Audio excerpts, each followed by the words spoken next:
This afternoon, banks write off a little above 1.1 billion cedis as bad debt.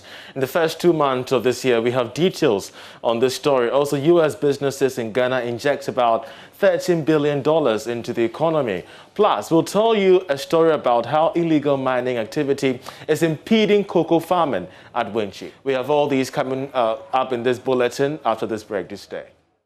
You're welcome back. Illegal miners are destroying water sources used for irrigation, putting cocoa farmers at Wenchi in the western north region at risk of losing their farms. Farmers say the continuous contamination of the Chini River for mining purposes has already had a negative effect on their yields. Nanaya Ojima traveled to the affected community and found the 13-year-old Lauren Shiapia makes her way to the borehole to fetch water for house chores. It is the only source of potable water for the Wenchi community.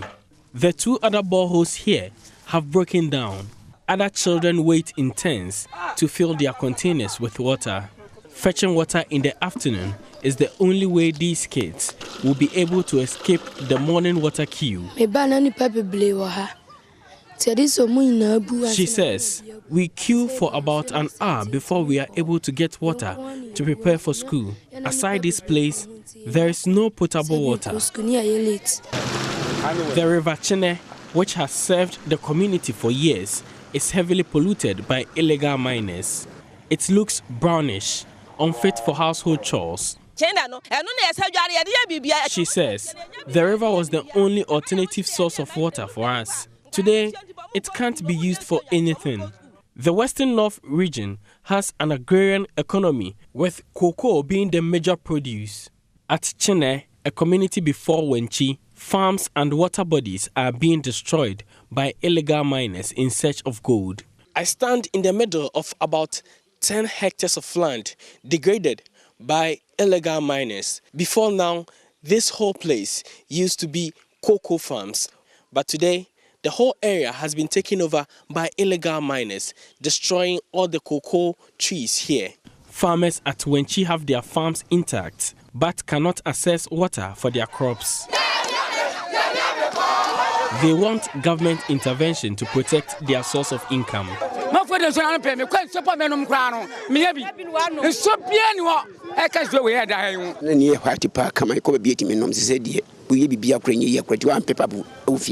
used to drink the river in the farm. Sometimes we cooked with it. But today, we can't use it for anything.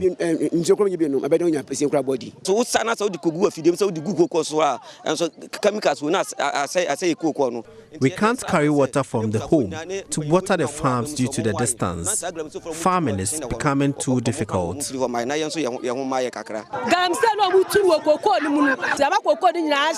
She says, our farms are being destroyed. Some of us survive on the farms too. If this is not halted, it will be hard to make ends meet.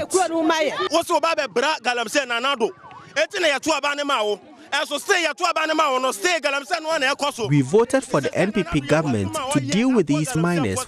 If they are unable to do it, then he must leave.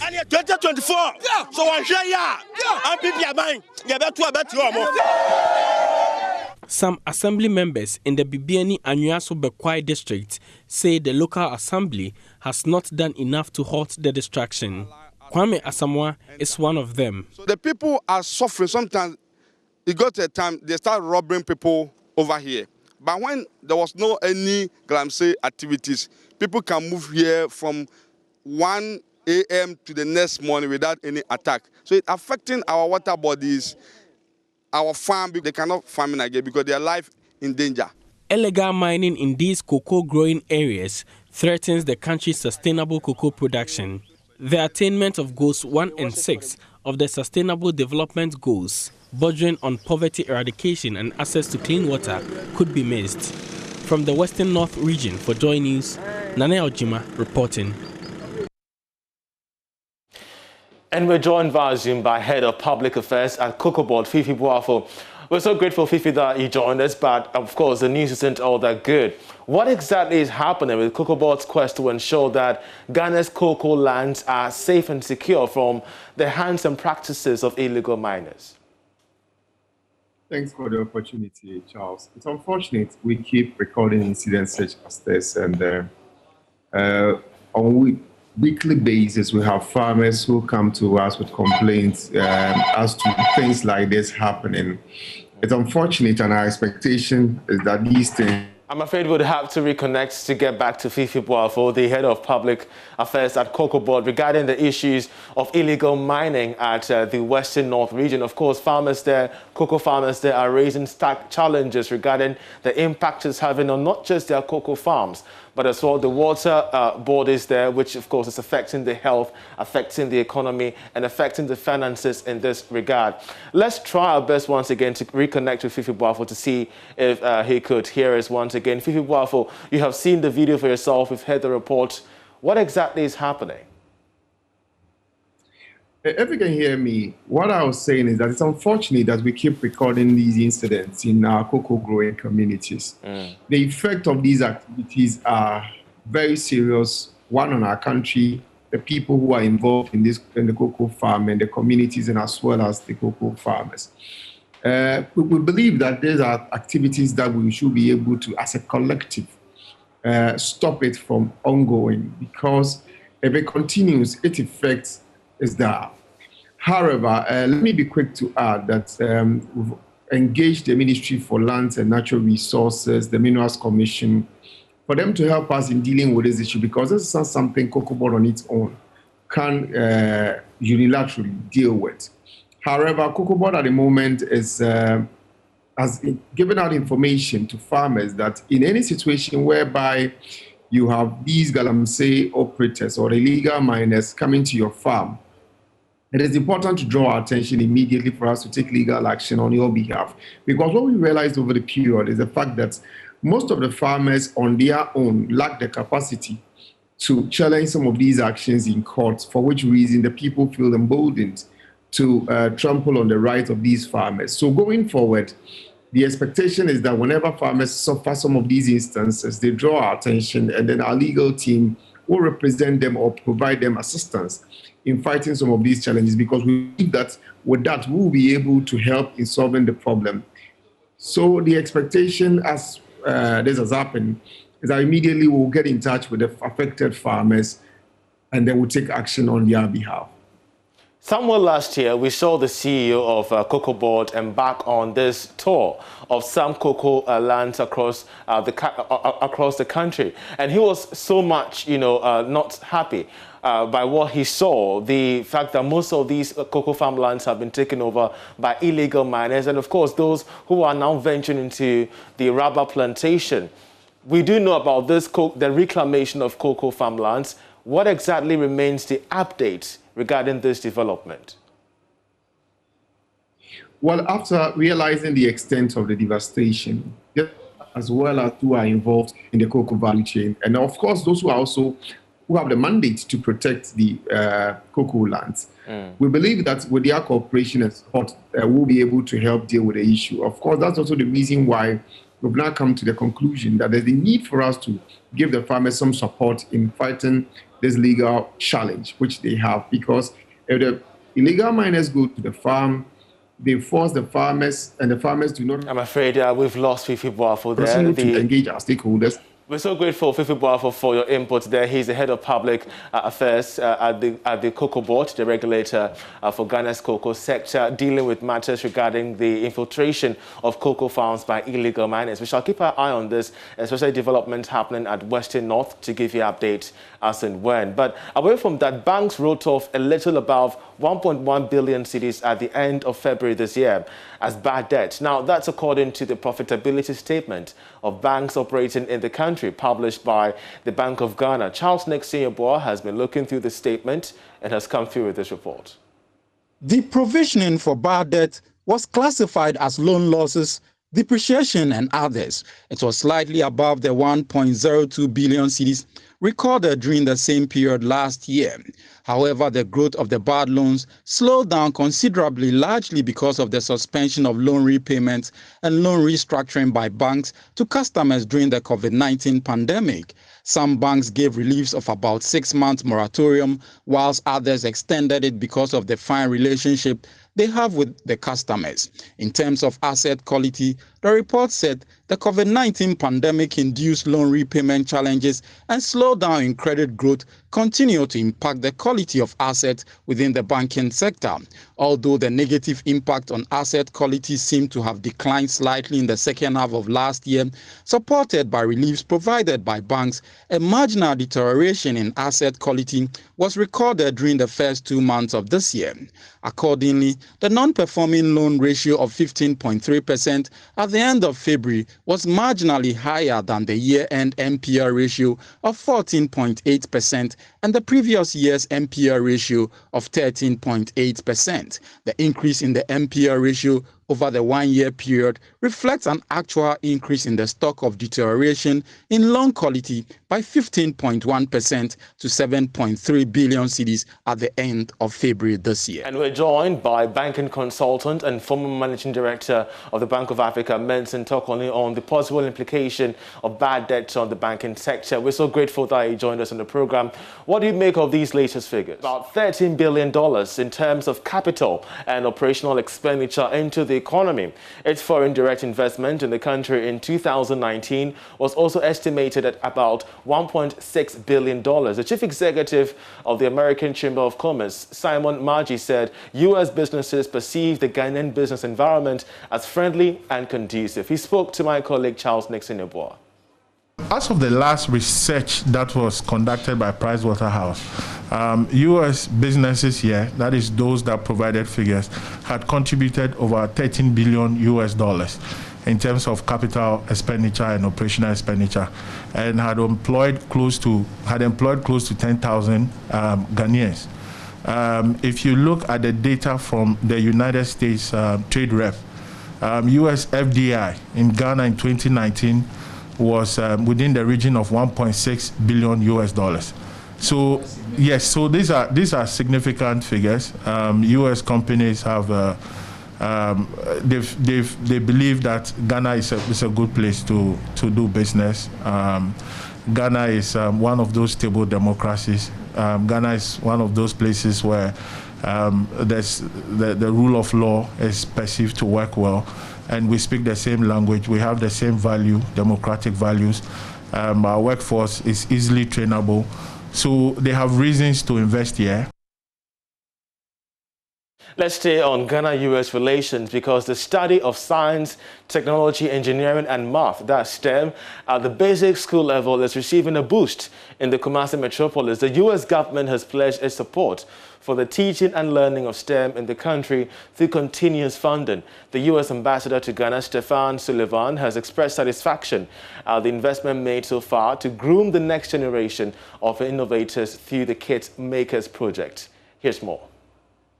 According to Ambassador Sullivan, a robust economy depends on a country's natural wealth and its human capital. Opportunities created through education and improved learning outcomes therefore remain a key priority. The Kit Makers, an initiative of the Kumasi Hive, aims at equipping students with digital and soft skills outside the regular school curriculum and encourage trainees to pursue studies and careers in STEM. Participants are taken through courses in 3D modeling and printing, electronics, Scratch programming, photography and editing, robotics, game programming, digital art, coding, animation and Minecraft. Here is the Ambassador Stephanie Sullivan. We're really thrilled that the United States Embassy in Accra is able to sponsor such an important and beneficial project, creating opportunities through educational development and improved learning outcomes are U.S. government priorities here in Ghana. A robust economy depends on much more than a country's natural wealth. It also depends on the wealth of its human resources, and it starts with education. Through the U.S. Embassy's partnership with Kumasi Hive, we hope to see participants grow and apply new passion and skills to contribute to Ghana's development. Some students from the second cohort of the project also spoke to Joy News about the skills they have acquired. In the last course, I learned Scratch, 3D modeling, and basic electronics, and all of them have helped me. I would like to be a pilot one day, and I will use the Scratch to make programs and animations for kids so I can earn for the living. I learned how to make animation, how to make a cube move from one end to another. It was really great. We started with HTML, which is hypertext markup language. Then we moved on to cascading style sheets, which is CSS, and then it taught us how to create our own website, which was pretty cool. And then I think it will help us really if you was an entrepreneur. In total, 300 beneficiaries are expected to be groomed by August 2021. Manager of the Kumasi Hive, Maurice Ni-Ejei Kashinko, noted the African child can be equally innovative when given the opportunity. It's a strong statement that we want to put out there that, the African can equally, be as, enlightened as the others in the Western world, provided they have the opportunity to do so. So we are just calling on stakeholders across the country, stakeholders who are interested in STEM, stakeholders who are interested in what we're doing to join us. Come on board. Let's do this and do this on the bigger scale. These are just over 200 students. There's more that we can do. And there are many more students who don't have access to what these children have had access to. So if the stakeholders are coming together, we can do much more. Reporting for Joy News, Emmanuel Asay, Kumasi. Now, the Accra-Nsawam railway line will soon be reopened for traders and passengers on that route to ease the traffic congestion on that particular lane. Renovation works along the routes caused by erosion and deterioration lines have been completed. According to the Minister for Railways Development, John Peter Milne, the route was closed after the COVID-19 restrictions that were announced last year, but government intends to reopen and also link it to the Western Railway line. He spoke to my colleague Ebenezer Sabote. Section of them currently is under construction, a section is under contract, but there is a section that there's nothing happening at all, which is about 200 kilometers. That is what we have to look at, because as you rightly put it, the Yinam, the Awaso, Bauxite, and all those areas, we need a rail line through those areas to be able to, carry our minerals deposit. So, of course, it's a paramount interest to government to complete the Western line, and we're pretty sure that a lot of improvement will be done on that line. Yeah. It's tough for some time now. Well, Accra-Nsawam is part of the Eastern Railway line. Of course, the COVID, some renovation work was done on that line, but because of the COVID, we don't see the passenger tracks working now. We expected to open it up very soon, where you see some passenger activities. But that Eastern Railway line, of course, is also going to be done, to link the Western line and then maybe continue to Kumasi. Yeah. Thank you very much. Well, let's now take you to one of our development stories where banks wrote off a little above 1.1 billion cedis at the end of February this year. And of course, this was as bad debts. They classified this one as bad debt, and that's according to the profitability statement of banks operating in the country, published by the Bank of Ghana. Let's now bring in banking consultant and former managing director of the Bank of Africa, Menton Tokonu, on this particular situation. We're so grateful once again that he joined us. What do you make of these latest figures? Oh, it's a pleasure talking to you once more. I think the figures are okay. It had not been for the what the Bank of Ghana did last year to clean off the financial sector. It would have been more than this. But all of us know that it's an attributing factor from COVID. That's the reason why it has increased so much. So what then could be the possible impact on the banking sector? Well, if you write off debt, your bottom line will actually decrease. But on the positive side, you'll be showing a positive health of the institution. So it is two-edged. Your bottom line will actually reduce when you increase your bad debt, but at the same time, it shows a healthy bank. Let's now talk about strategies, because if you're looking deeper into the report, you realize that NPLs were also very high. How can banks recoup in this nature? Well, you would know that, especially the manufacturing and the construction industry has had a very negative impact, because most of these contractors, government have not been able to pay them. And most of them took money from the bank. And naturally, if you don't receive payment for the work that you have done, it's going to impact on you. And the banks will be forced to write off some of this debt. they are the most impact. The impact was on them more than the manufacturing. So I think there is always a dialogue between the banks and the central bank in order to know what to do. The laws are there, the policies are there, and I think Bank of Ghana is enforcing the policies very, very well so that we can have a healthy economy. Let's look into the future regarding the prospects, because we're having this discussion on the back of specific reforms, if not introductions, that the 2021 budget has belabored on banks. We're talking of the tax on the profit after tax. How then can banks balance? Well, I always look at it from this point of view. From the recapitalization, banks have a lot of money to play around. And unlike the former times that they don't make any profit at all, and all the bad debts would have taken away everything that they make. But now they have a healthy balance sheet in the terms of even the capital that they have. The only thing that we can suggest is government should try and pay this debt. Once they pay, the banks will also benefit from it. Otherwise, their profits will be eroded. We don't want to come to the point where there will be rationalization in banks again. So there is always a dialogue between the banks, the universal banks, and also Bank of Ghana. But I always come from the point of view that when the debts are bad, you better show it so that you can show a healthy balance sheet. Medicine Tokono, we're so grateful that you joined us with your informed input. Here's a former MD with the Bank of Africa. At this juncture, let's now take you to our Money Lab, where we bring you tips on your financial health.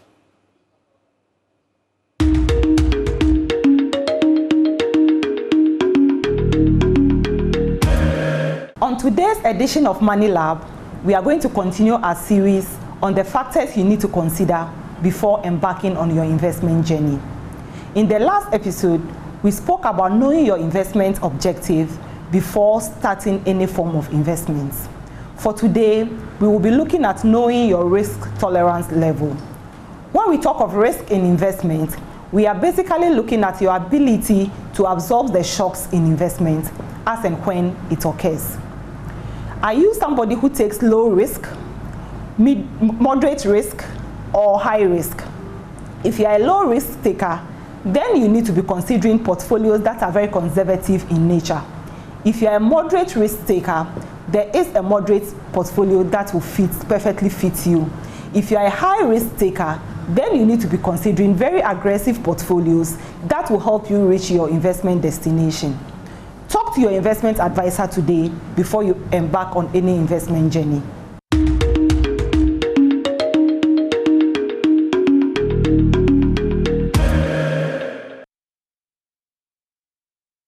And I trust you took down some notes. That's how we end the marketplace with me, Charles Aite. For more news, do log on to myjoyonline.com/business. Thank you very much. Enjoy the rest of our programs.